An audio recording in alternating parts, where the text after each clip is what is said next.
Schillaci once again with the Santa Clarita International Film Festival. And today we have on Matt Adams. He is the director of Bibendum, short film, and amusing, but at the same time, it's touching as well. It has a message there. So welcome, Matt. How are you doing? Good. How are you doing? I'm doing good. Doing fine. As we mentioned before, I was a little lost with the title until I looked it up, not realizing that Bibendum is the name of the Michelin tire man. It's the French name. So I am just curious, what's the reason behind using that name? Because I think Bibendum is like the original French name for the Michelin Man. It's also like his official name, so to say. And I just thought it was funny and like a very highfalutin thing to call it. Well, it's like you said, it's a French name. It's borrowed from a slogan from a poet, Horace's Ode. I think it's translated, it says, "Now is the time to drink," which we say, hopefully not behind the wheel. Yeah, that's so.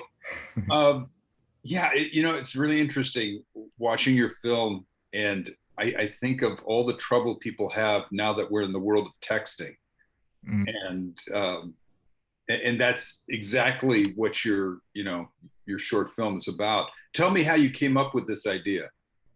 I think originally I just wanted to do, I thought it was funny how like brands are on social media, like on Instagram or Twitter, you'll see like, Burger King is like posting and like trying to be funny, which is just, I think, ridiculous. And I thought my original idea was like, for like a man to start texting with, or like DMing with like the green M&M was the original idea. And then I thought, that wasn't as funny because the green M&M is already weirdly supposed to be sexy. I was like, oh, it'd be funnier if it was like a kind of the Michelin Man, which I think the Michelin Man is a sexy mascot, but in a completely different way. I don't think it's intentional. But yes, I just thought it'd be funny. And if, someone was cheating on their spouse with a brand. With a brand. I know I was thrown for a loop because I'm going, okay, Michelin, but I'm thinking it's some woman that's totally into tires and into all this, and I'm thinking, and you threw me completely off, which you'd probably throw the audience off too, with that ending, which is sweet. It's a sweet ending. So what did your actors think of it when they read the script? I think they thought it was funny, which I liked, but I also wanted the humor to come from playing it as like dramatically as possible.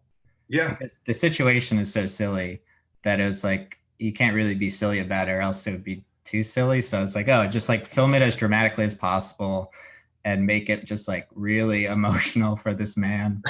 But you're being dramatic and emotional while a guy's taking pictures of tires. Exactly. Yeah.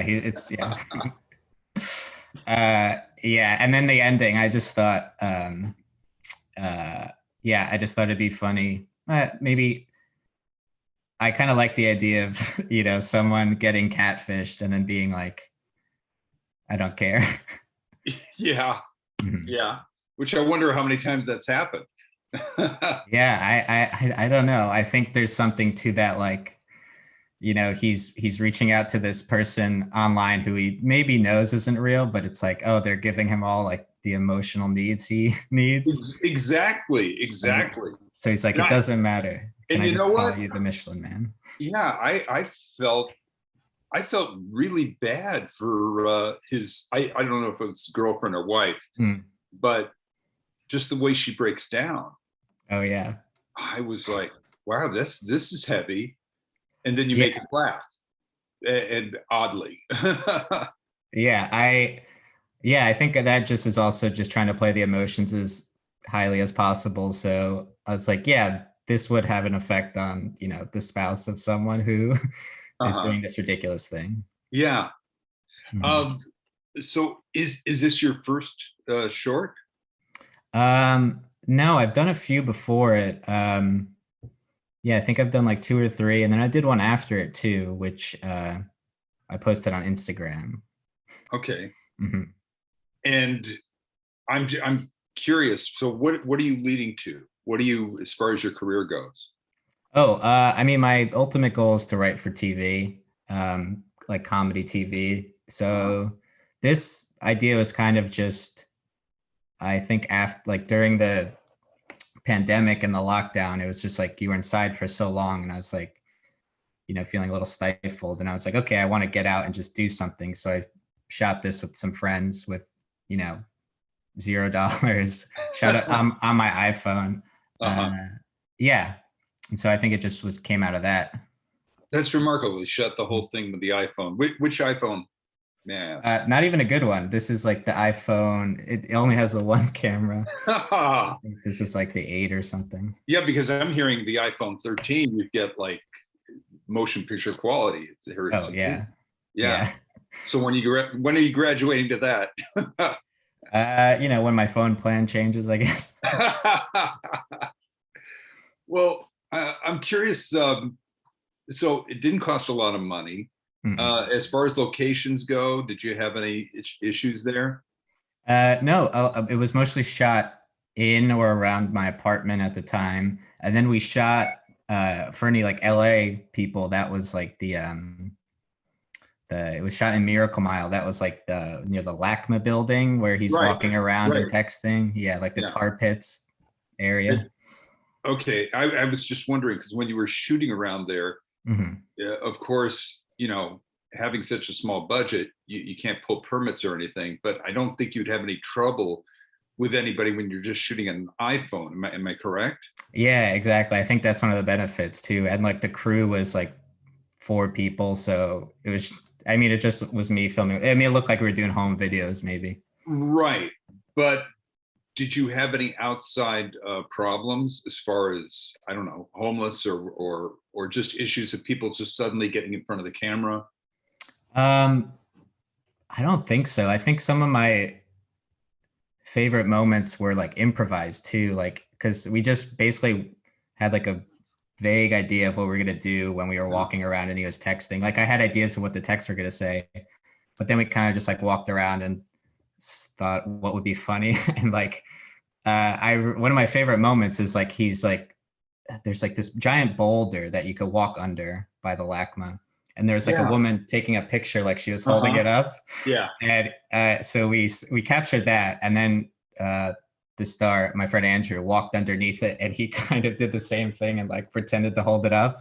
I just thought it was very, very like Terrence Malick-y in a way too, but very Well, silly. and also I felt that there was something subliminal going on, and maybe I was just reading into it, just this whole weight of the world on him, uh, which, yeah, because he was struggling with his emotions. He was not Yeah. satisfied in his relationship, and here he is totally falling for somebody he doesn't know, but it's a fantasy, and that person's allowing him to have that fantasy. So Yeah. I have to commend you, and I commend everyone that can do a really good short, because to have a successful short, you've got to have that beginning, middle, and end. You and to be able to do that in so little time, that's great. And once again, I commend you on that. Oh, thank you so much. You're Appreciate that. welcome. Is there anything you'd like to plug, or do you have a website that people could visit you at?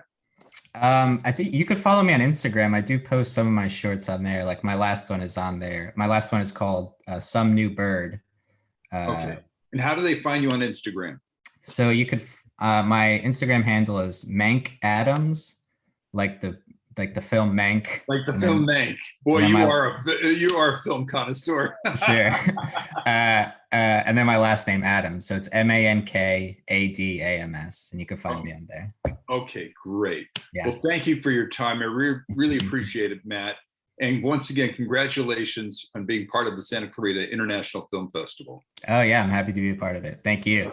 Okay, you take care. Okay, bye. Bye-bye.